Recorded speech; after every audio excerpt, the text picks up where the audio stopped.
Hello. Let's talk about foot and ankle in sport today.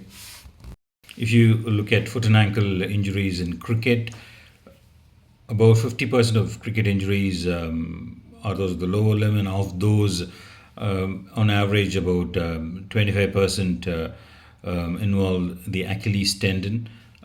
The most common cause of an acute injury was a direct injury by the ball. Posterior ankle impingement was especially found in cricketers, according to a study from West Indies. If you look at sports injuries in board sports, especially surfing, windsurfing, and kite surfing, they seem to sustain a significant number of injuries to the foot and ankle.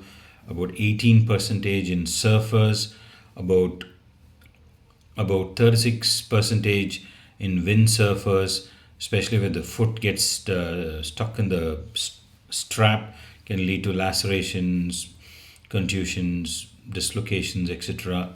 There was a higher incidence of extensor digitorum longus tendinopathy in windsurfers because the foot in the strap was constantly trying to hold it by repeated extension, which was leading to long term wear and tear or overuse problems.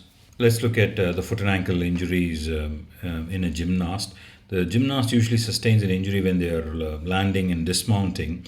The injuries usually range from simple sprains to Achilles tendon injuries and ruptures, retrocalcaneal bursitis, plantar fasciitis, calcaneal stress fractures, subtalar synovitis, etc.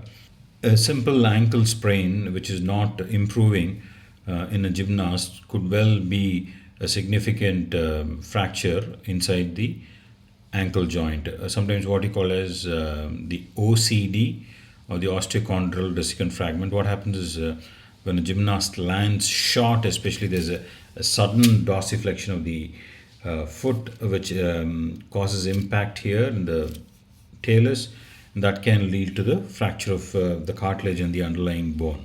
If you look at swimming injuries, particularly diving, the repeated taking off from the diving board can lead to overuse injuries of the Achilles tendon at the back, the tibialis posterior tendon, and once they take off and as they're flipping over, accidentally the feet can hit against the board, which can lead to fractures of the toes as well. And of course, all sorts of injuries can happen at the time of impact on the water too if they don't do a good landing. Injuries due to beach volleyball. If you look at it, most common injuries are sprain of the ankle when the foot rotates inwards, what we call as an inversion. But peculiar injuries like sand toe. Normally, when they play in the sand and the foot stubs the sand accidentally and it bends downward like that, what we call as a sudden plantar flexion of the toe. So there's a lining around this joint here which can rupture. That is called as a sand toe, and sometimes even the tendon that runs on top that helps in extending the big toe, that can rupture too. And if there's a loss of extension, then it may need surgical repair. Martial arts also contribute a fair incidence of trauma to the foot and ankle, especially the percussive type of martial arts where there is a lot of striking, like karate or taekwondo, have a higher incidence than the grappling sports like jiu-jitsu or aikido. Only about 18 percentage of taekwondo injuries are affected in the foot and ankle. The common injuries like sprains, contusions, subungual hematomas, that is a collection of blood underneath the nails in the toes, of course. Turf toe can happen, which is the opposite of sand toe, when there's a forced dorsiflexion of the big toe, which is a sudden movement backwards like this. Then the structures on the underside, what we call as a plantar side, can get injured or ruptured, and this contributes to a turf toe. Dorsal tendon sheath traumas can happen. In tennis, of course, the common foot and ankle injuries were Achilles tendon injuries, plantar fasciitis, subungual hematomas again. simple sprains and blisters. Or the Achilles tendon was especially at risk of rupture during a serve. If you look at badminton, there was an incidence of about 10% of ankle ligaments that were torn and about 13% rupture of Achilles tendon injuries. If you look at basketball, there was a study that was done with over 10,000 basketball players, which showed an incidence of ankle injury rate of roughly 4 per 1,000. Most of the injuries happened during landing. There were three factors that were identified as a cause for ankle injury. One was a previous history of an ankle injury. Number two was wearing shoes with air cells in them. They had higher incidence of ankle injury. And number three, it was found that players who did not stretch before a game had a higher incidence of ankle injury. And in fact, the players who did taping of their foot and ankles had a lower injury of ankle injuries according to this study. Football is another sport where we see a lot of foot and ankle injuries. There was one study which reported about 45% of foot and ankle injuries in football. The common injuries are, of course, falls, sprains, contusions, fractures, things like that. A lot of impingement does happen, like in the front of the ankle. It's often known as a footballer's ankle. The repeated impingement causes osteophytes to form. Posterior impingement also is seen in footballers' ankles. Chronic instability may be a long-term consequence of some of these athletes or sports persons who get recurrent ankle sprains.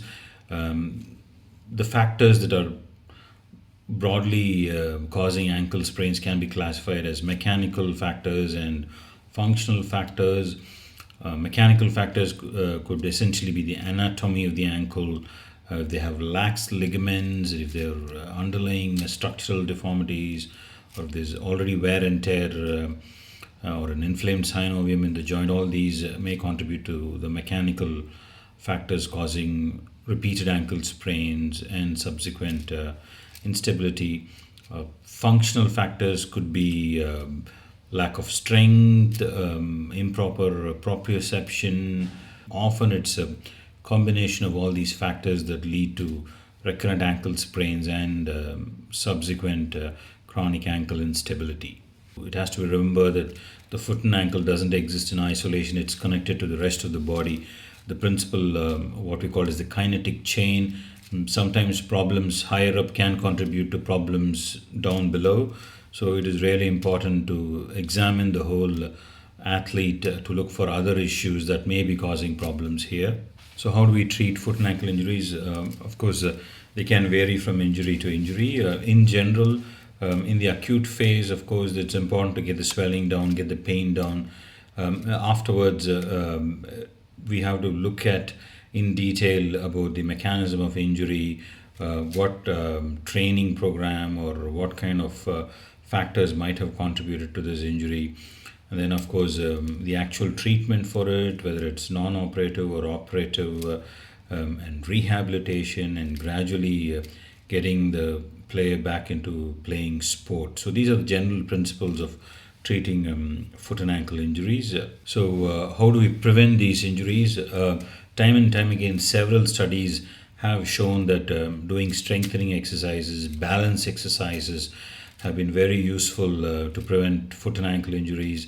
Eccentric strengthening exercises have been particularly found to be useful in preventing Achilles tendon injuries. And of course, things like wearing proper footwear, deciding to play on appropriate playing surfaces like grass versus turf. So these are some of the things to consider when you're thinking about preventing foot and ankle injuries.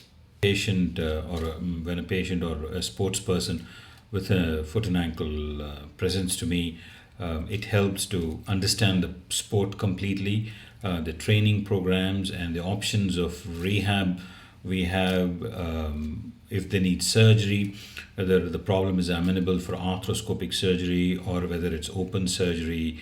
And of course, we do use orthoses and orthotics sometimes, and even injections, biological injections. So we have all these options to consider and decide what is best for this injured athlete, with the eventual outcome being trying to get them back to playing sport as soon as possible, after adequate healing and rehabilitation.